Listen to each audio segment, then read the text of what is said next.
John chapter 9. And as Jesus passed by, he saw a man which was blind from his birth. And his disciple asked him, saying, Master, who did sin, this man or his parents, that he was born blind? Jesus answered, Neither hath this man sinned or his parents, but that the works of God shall be made manifest in him. I must work the work of him that sent me. While it is day, the night cometh, when no man can work. As long as I am in the world, I am the light of the world. When he had thus spoken, he spat on the ground, and made clay of the spittle, and he anointed the eyes of the blind man with the clay, and said unto him, Go wash in the pool of Siloam, which is by interpretation sent. He went this way, therefore, and washed, and came seeing. The neighbors therefore, and they which before had seen him, that he was blind, said, This not this he that sat and begged? Some said, This is he. Others said, He is like him. But he said, I am he. Therefore said they unto him, How were thine eyes opened? He answered and said, A man that is called Jesus made clay, and anointed mine eyes, and said unto me, Go to the pool of Siloam, and wash. And I went and washed, and I received sight. Then said they unto him, Where is he? He said, I know not. They brought to the Pharisees him that aforetime was blind. And it was the Sabbath day when Jesus made the clay and opened his eyes. Then again the Pharisees also asked him how he had received his sight. He said unto them, He put clay upon mine eyes, and I washed, and do see. Therefore said some of the Pharisees, This man is not of God, because he keepeth not the Sabbath day. Others said, How can a man that is a sinner do such miracles? And there was a division among them. They say unto the blind man again, What sayest thou of him that he hath opened thine eyes? He said, He is a prophet.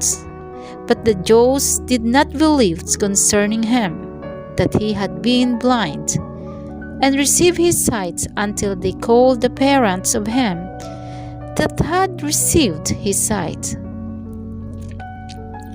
And they asked them, saying, Is this your son, who ye say was born blind? How then doth he now see? His parents answered them and said, We know that this is our son, and that he was born blind. But by what means he knows it? We know not, who hath opened his eyes. We know not he is of age. Ask him. He shall speak for himself. This word spake his parents, because they feared the Jews. For the Jews had agreed already that if any man did confess that he was Christ, he should be put out of the synagogue. Therefore said his parents, He is of age, asked him. Then again called they the man that was blind, and said unto him, Give God the praise, we know that this man is a sinner. He answered and said, Whether he be a sinner or no, I know not. One thing I know, that whereas I was blind, now I see. Then said they to him again, What did he do to thee? How opened he thine eyes? He answered them, I had told you already, and you did not hear. Wherefore, will ye hear it again? Will ye also be his disciples? Then they reviled him and said, Thou art his disciples, but we are Moses' disciples.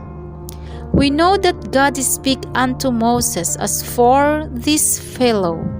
We know not from whence he is.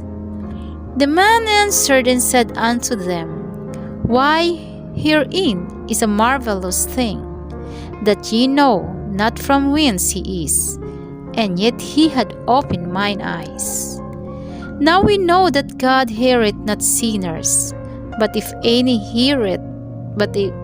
man be a worshipper of God, and doeth his will, he heareth. Since the world began, was it not heard that any man opened the eyes of the one that was born blind?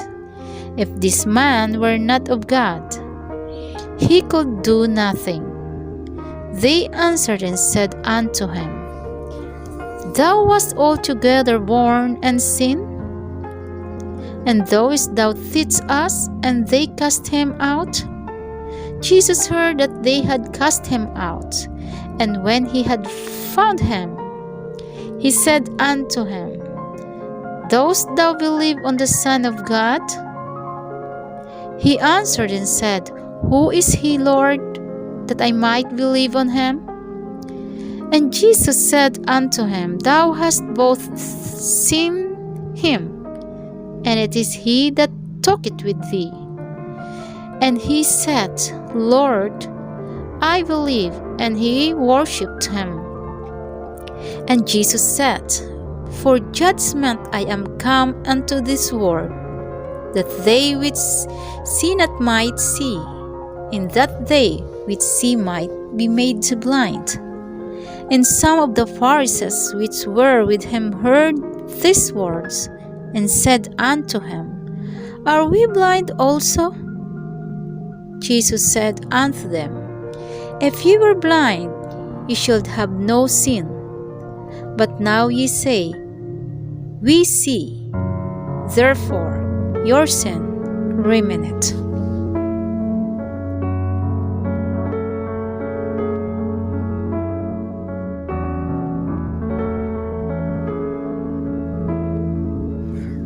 Juan, Kabanata 9.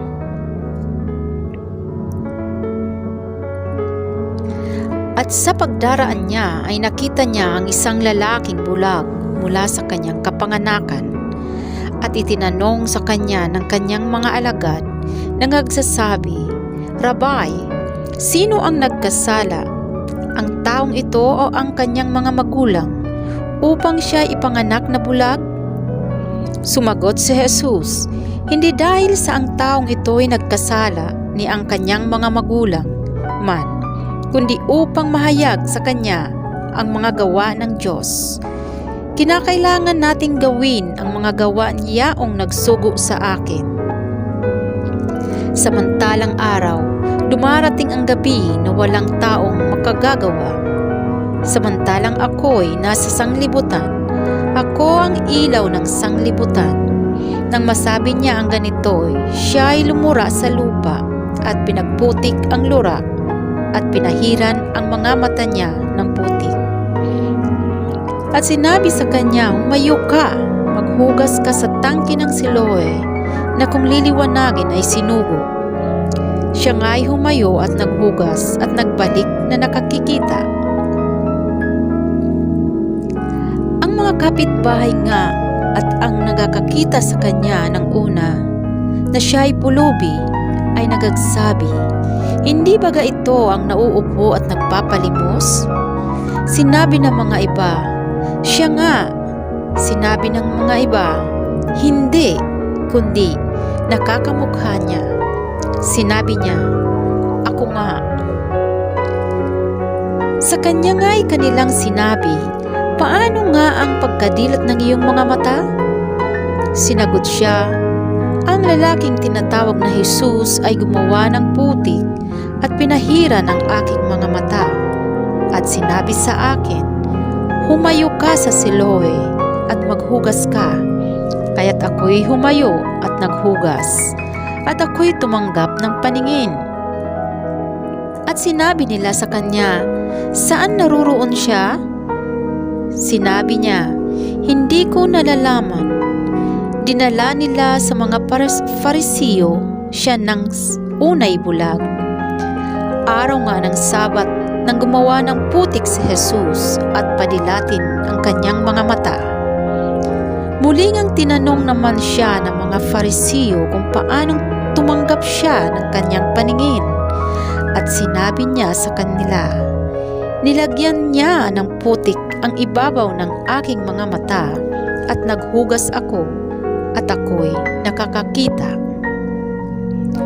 Ang ilan nga sa mga Farisiyo ay nagagsabi, ang taong ito'y hindi galing sa Diyos, sapagkat hindi nagigilin sa Sabat.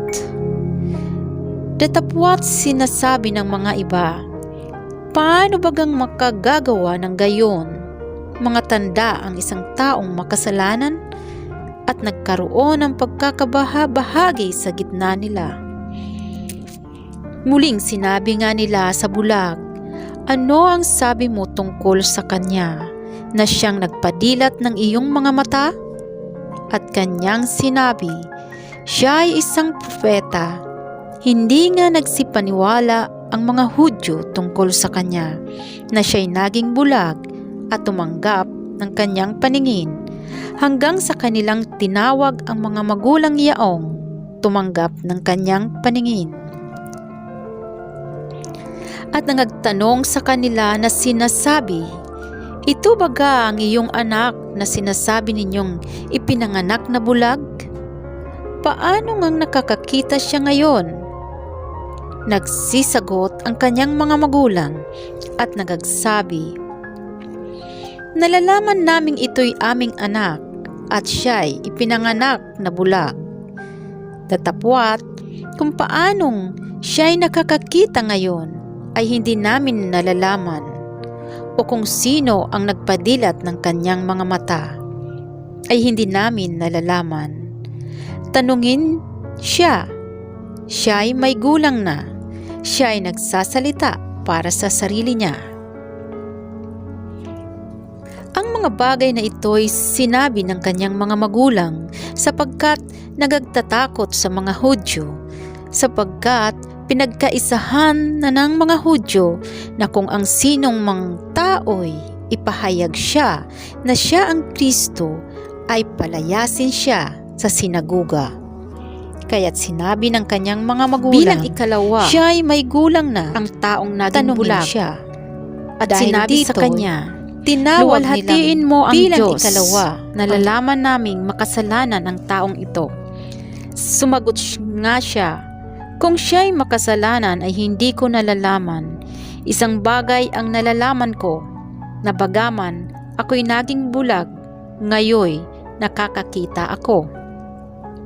Sinabi nga nila sa kanya, ano ang ginawa niya sa iyo? Paano ang pagkapadilat niya sa iyong mga mata? Sinagot niya sila, kasasabi ko lamang sa inyo at hindi ninyo pinakinggan. Bakit ibig ninyong marinig muli? Ibig baga naman ninyong kayo'y maging mga alagad niya? At siya'y kanilang inalipusta at sinabi, ikaw ang alagad niya.